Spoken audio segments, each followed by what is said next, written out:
So it is very important to know that it is specific stuff here. So the numbers sometimes are misleading. So when somebody says you read like a newspaper or magazine, they will give you data from a market, labor market, and then the more important that you have to know is where this number came from. You have to have the idea about the process first. The process is more important than the data. So if I give you numbers, the first thing you have to ask, where is this number? How did you come up with these numbers? We'll see. You will be surprised. Will be like a little bit not enough just to have 5% of unemployment or 6% of unemployment. You have to ask more questions about that. And the second thing I want to tell you is that there is a website, like if you are interested to understand more about the labor market in US, there is a website you can go find everything that we cover in this chapter and more. So you go to www.pls.gov. It is really important website. You will see all things we will cover here. It's there also a new more numbers and stuff like that. You can go and visit the website. I really highly recommend that. And you have to know also every month, US, this Bureau of Labor and it's called the Bureau of Labor and Statistics. They do all this measurement for unemployment, how many people are losing their jobs, how many people are gaining in jobs. You want to know how much people are getting paid by industry and all that stuff. It's all the data you can use for your decision making. And every first Friday of the month, this website publishes a lot of data about the health of the economy in US, unemployment. So for example, this coming Friday, they will release data about last month. So we are in August, the first month of, or the first week of August, they will like the first Friday, they will publish the data from based on their study from last month, which is July. So it is very important at least to read it one time so you can see how when they publish it, they will give you ideas. It's like 2 pages, sometimes 1 or 2 pages. They will give you the summary. But you can go to the website and find more if you're interested to dig in and find out. So I'm going back and summarize what I said so far. It is very important to focus to understand the process, where this data came from. I can give you 2 countries, country A and country B. I might give you unemployment rate for each of them. And then before you compare A and B, you have to go back and see how this is measured for country A and country B. You cannot compare apples to oranges. You have to be sure there is comparison. They have the same process. So we're gonna go through what we're gonna use in this chapter is the U.S. market. We're gonna talk about unemployment, labor market in U.S., how it's measured, labor market. And most of the time, all the countries use the same process. It will be small distinctions, but in the end, it will be almost the same thing. But I really recommend if you're trying to understand the labor market in a country, go back, find out how they measure that. The problem is this: the third world countries, none of them have websites you can go and find. They will give you a number, you trust them or not. That's the question. They will say the unemployment rate is 9%. Where this 9% came from, I have no idea. I saw this you will see also for chapter 8, we'll have the same issue. We don't have data. So there's a problem if you don't have data because you cannot trust it. Government will give you misleading. Sometimes they use this data just to manipulate the public opinion. So the economy grows by 5% or the economy is slowing down by 2%, but you will go ask where this data came from, you will not have the source. That's the problem. US and all developed countries like US, Canada, Japan, China, all stuff, this is where you can go find out. Either they have Bureau of Labor, or you can go to the central bank. Central bank also published data similar to this. But some other countries, if you go to third world countries like in Africa and stuff like that, they use just government release data. Where this data came from, you ask, how did you come up with this number? Nobody will be able to explain to you how the process works, okay? So that's the issue. So as somebody who's trying to become an economist, the process is very important. The process, because you will see there are, if I ask each one of you what is unemployed means, a person who is unemployed, you will be surprised none of you will exactly figure out what is unemployed means. Does that mean you didn't work? How many hours you worked? That's very confusing. But we will define that in the next few slides. But I want you to understand one thing I've emphasized, all the things that we're going to cover, it means that the numbers themselves, if you don't put them in a context, they mean nothing. They mean nothing if you don't understand them. Okay, so we're going to talk about the first learning objectives of the chapter. First, we're going to talk about how the US, and we'll explain how the US government calculate the official unemployment. When you get the unemployment rate, we want to know how the government come up with these numbers. Not everybody unemployed are the same. There are different unemployment types of unemployment. We have to figure out the 4 types of unemployment. We have to talk about them, and we'll discuss that. Then we're going to talk about the prices. What is inflation? How it's measured, and why is it important to measure inflation? It is a very important number. Okay. There is a process of calculating inflation. So if the price goes up by 1%, what does that mean? Does it mean at every price went up by 1%, or something went up, something went down? But we're going to figure out how that is measured. Okay. There is one thing, if you have to remember anything for people who are going in finance and accounting, this will be very interesting. There is a difference between a nominal value. We're going to talk about nominal value versus real value. In economics, most of the time we're going to talk about real value. What is a real value? I'll give you so you can understand. If you studied accounting or finance, you will talk about time value of money, time value, TMV, time value of money. What does that mean? Time has value. So if I have to give you a choice, do you want $100 today, or you want $100 10 years from now? It's the same thing, $100, $100. All of you will choose $100 today. Why is it? If they are similar, why not just choose one or the other? But all of you, 100%, all of you will select 100 because the time has value of money. So when you look at 100 and 100, in this case, $100 today and $100 10 years from now, you are looking at what's called nominal value. When you are making your choice, you are making your choice based on real value. Okay? So just give you a little bit, I don't want you to keep thinking about this. So the reason we have a difference in it, when you talk about the dollar sign, you're talking about nominal value. So why did you select $100 today? So let's say in the market we have only apples. And you will have apples also 10 years from now, and you have $100. So the price of apple will be $2 today. So how many apples you're going to buy? You will buy 100 apples. But 10 years from now, the apples will not be worth $1. It may be worth $2. So how many apples now you can buy? 50. So when you are trying to make decisions, you're not looking at the $100. You're just looking at how many apples I can buy. So you think I'm going to buy 100 apples today and 50 apples 10 years from now. That means it's better to buy the 100 apples. That's looking at that's we call it real value. I'm not looking at how much money I have in my account. It does not matter. It matters how much I can buy with it. The real value, how much things, the stuff that you buy with it, we call them real value. Sorry. Okay. So we're going to talk about that. We're going to discuss this when we talk about inflation. Inflation is a very important number.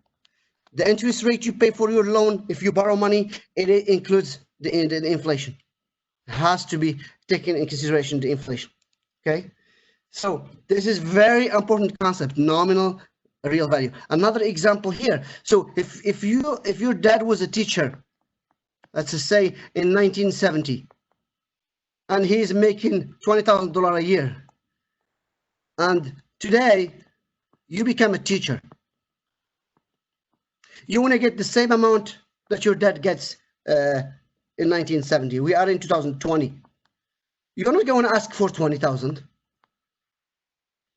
That's a nominal value.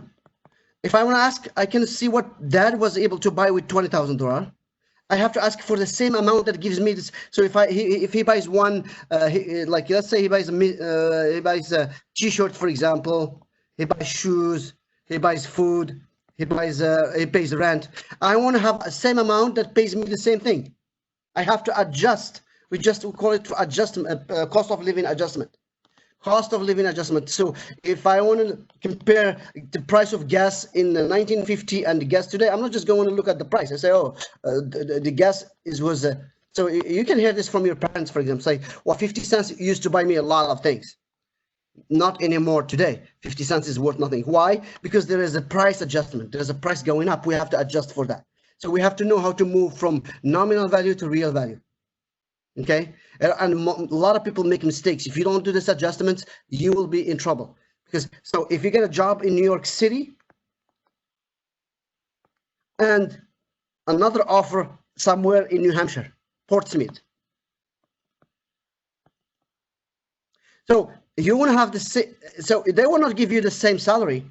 They want to. So if they give you $50,000 in New York City, they want to give you $50,000 in Portsmouth. Why? Because we have to adjust for price. The cost of living in New York is very expensive. So if it could be, for example, $50,000 in New York, it's exactly the same as $30,000 in Portsmouth. They are the same because they will buy you. They will pay your rent. They will pay your food. The same amount of food, same amount, like big space in it. So that's we call it cost of living adjustment. And in finance and in investment classes, this is really important things you have to take in consideration all the time. We're going to talk about, we didn't talk about Marx, but Marx, one of the mistakes Marx he did is that when he's trying to calculate what's called value, the exploitation and value added, he didn't look at the time value of money. He forgot that there's a difference between nominal value and real value. But you are not going to make the same mistakes. You have to keep this in mind. I'm not going to compare $1 today with $1 10 years from now. They are not the same. Because if I just compare them, I'm comparing nominal value. We will talk about that in this chapter, and also chapter 8 will be a lot of that as well. Okay, so when we have inflation, also there are people who loses high, and there are people gaining from inflation. We're going to talk about that too. So when you go to the bank to borrow, they will have to calculate your interest rate based on the inflation, the expected inflation, what they think the inflation will be in the future. If they make a mistake, they can lose or they can gain, whatever, if they overestimated or underestimate the inflation. So this number, everybody looks for the government to tell us how much is the inflation. And only government does this. The calculation of prices change. What happened to the prices is a government, and unemployment is it's very important. It's a government job because it requires a lot of data. You have to send a lot of people every month to go to the stores and collect data about the prices, so we can figure out how that. Then we can look the relationship between inflation, labor market, and the business cycle. We're going to talk about the business cycle. Okay, so it's very important to be able to understand the process first before you make sense on the data. So we're going to talk about unemployment. We define what is employed and what is unemployment. We talk about the steps. We talk about the major types of unemployment. What it means have full employment. Does it mean everybody have a job? It's called natural rate of unemployment. We'll see. We'll talk about inflation versus deflation, nominal versus real rate, anticipated versus unanticipated inflation, and the change in inflation to unemployment and the business cycle. What is the relationship between the three cases? So I'm going to tell you what you have to be able to do if you want to understand. So anytime you're trying to measure the health of the economy,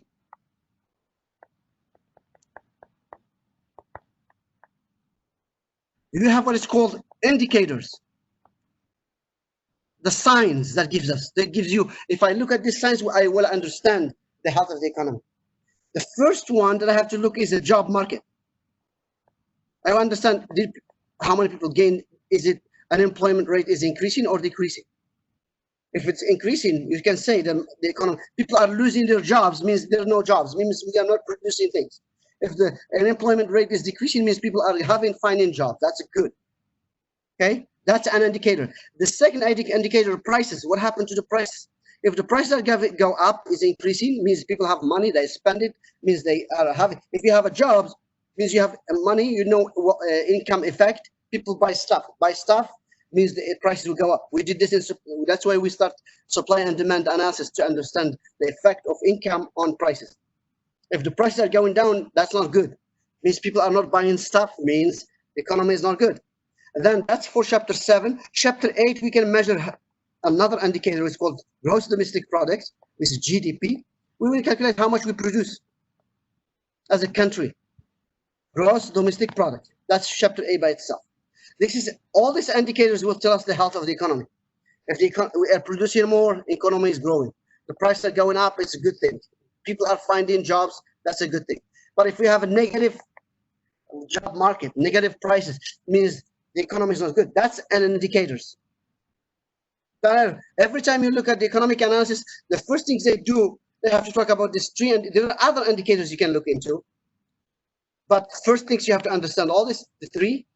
The problem is that they are backward looking. We call them lagging indicators. They after the fact. So for example, you will look at unemployment for last month.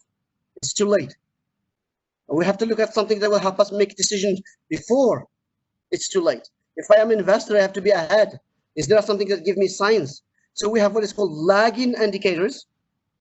That's the ones that measures the health of the economy in the past. It's lagging indicators. Lagging means they after the fact, and you can like a leading indicator. They can give us a future sign. You can predict based on these leading indicators. You can predict what will come in the future. But first, we have to understand these ones that measures the economy first. Then we can talk about a few things that will help us give us a sign in the future. Okay.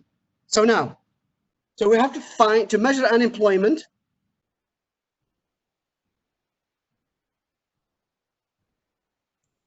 Okay, we have to we are not using the whole population. I will explain why is that.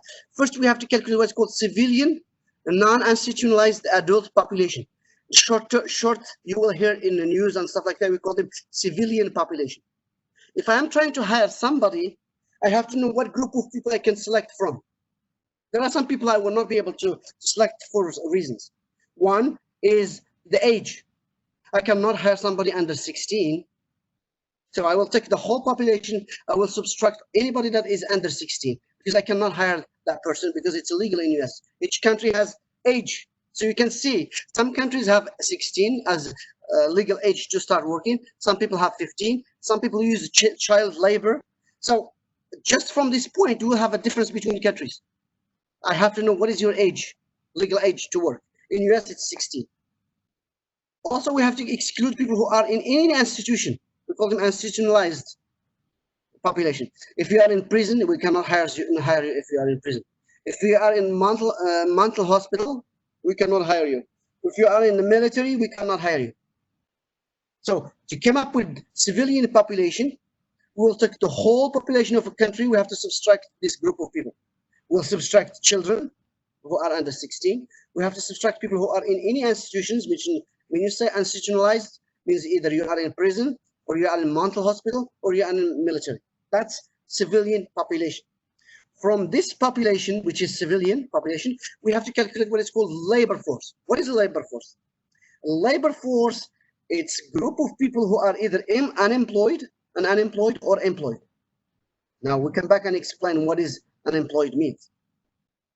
So I will build. So I'm just going to show you a few things that we did so far. I want you to remember, this will summarize things that makes your life much easier. So we will start with the population right here, like US has 300 million population. This is not all of them are available for work. Why? Because some of them we have to subtract anybody that is under 16 in the age. We have to subtract anybody who is in prison, mental hospital, military. We come up with called civilian non-institutionalized population, or civilian population. Now that's where we're going to start from. We have to exclude all the categories. Institutionalized population, people who are under 16. We will come up with this civilian population. When we come up with this civilian population, we have to divide it to two parts. So now we have civilian population. After subtracting all this group, now we have to figure out what's called labor force. That is a very important category of people. And then what, you have a group that is not in labor force. This represents people who are active. What does that mean? Either this labor force equal to number of employed plus number of people who are unemployed. We will see who are not in the labor force. There are category of people that we include. Okay, so that's very important to know. So now I have to define what is an employed person. Employed person, who every person who has over 16 years of age, there are some conditions. First, to be considered employed, you worked for at least if you worked for 1 hour paid, you considered employed. 1 hour a week. If you worked 1 hour a week, not 10 hours, not 15 hours, if you worked at least 1 hour per week paid, you considered employed. If you are self-employed, you work for yourself, you're considered employed. If you worked in the family business, if you volunteer in the family business for 15 hours or more, even if it's not paid, you'll be considered employed. That's the definition of, in the US process of calculating unemployment. They will call you. They call people every month. They call almost 60,000 family. 60,000 every month. 60,000 family. They call them. They will ask you a question. Did you work in the last 4 weeks? Did you work at least 1 hour per week? If it's yes or no. If you say yes, you are employed. If you say no, they will ask you in the second question, are you self-employed? If you say yes or no, they will ask you, did you do any activity? Did you, for example, volunteer for family businesses for 15 hours or more without pay in the family business? That's considered employed. So if you say no for all this stuff, they will ask you another question. So to figure if you are unemployed or not. It's not enough to say I didn't work to be considered unemployed. It's not enough. So you have to have no jobs, plus you will be looking for a job. That's not, so most of people think unemployed means you don't have a job. Not enough. You have to be looking. If you file for unemployment insurance, they will ask you, did you work? You say no. Did you look for a job? How many days you looked for a job? So it means you have to be looking for a job. Or you are laid off from a job. You are waiting to go back to your work, like what happens today. So you can see a lot of people are laid off from their job because the economy stopped working. So you will come back to your position when the economy opens. You're waiting to return for that. You can collect unemployment. Okay, so you have to be very careful with this. When I give you a situation, it says which one is considered unemployed. So first, you don't have a job. You don't have a job, no job. Plus, you're looking, or you are laid off and you're waiting to begin or to return to your job. Okay, so that's it. You can see how many people are not considered unemployed. A lot of people, even if they don't have a job, they will not be considered unemployed. That's an example that you were looking for a job for 3 or 4 months and you're tired of looking for a job, and then you stopped looking. You want a job, you need a job, but because you're tired, you know you will no chance now to find a job. You stopped looking, so you're not considered unemployed because you stopped looking for a job. So now, what is civilian labor force? So you add these two together: number of people who are unemployed plus number of people who are unemployed.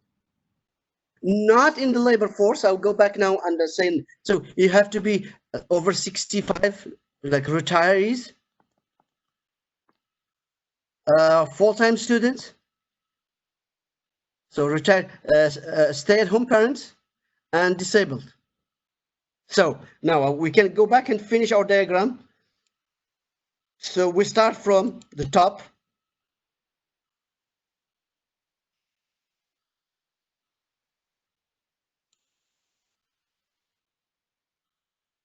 So we start from the total population here. This is the total population in the US, total. First, we have to subtract anybody who is under 16 of age minus anybody in institution. When we talk about institutionalized population, we talk about prison, we talk about mental health, hospital, and we talk about military.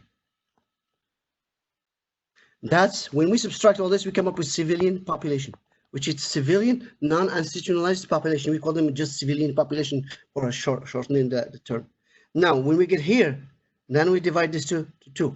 We have labor force, not in the labor force. Okay. Here we just have two categories. We have employed, unemployed. Here we have full-time student, retirees, stay-at-home parent, and disabled. So that's not in the labor force. Okay, employed, you have a job, means you worked for 1 hour or more, paid. 15 hours volunteer with family business. If you volunteer for your parents or your family business for 15 hours or more, is unemployed, you have no job plus looking for a job, or you are waiting to return or start. Return plus start.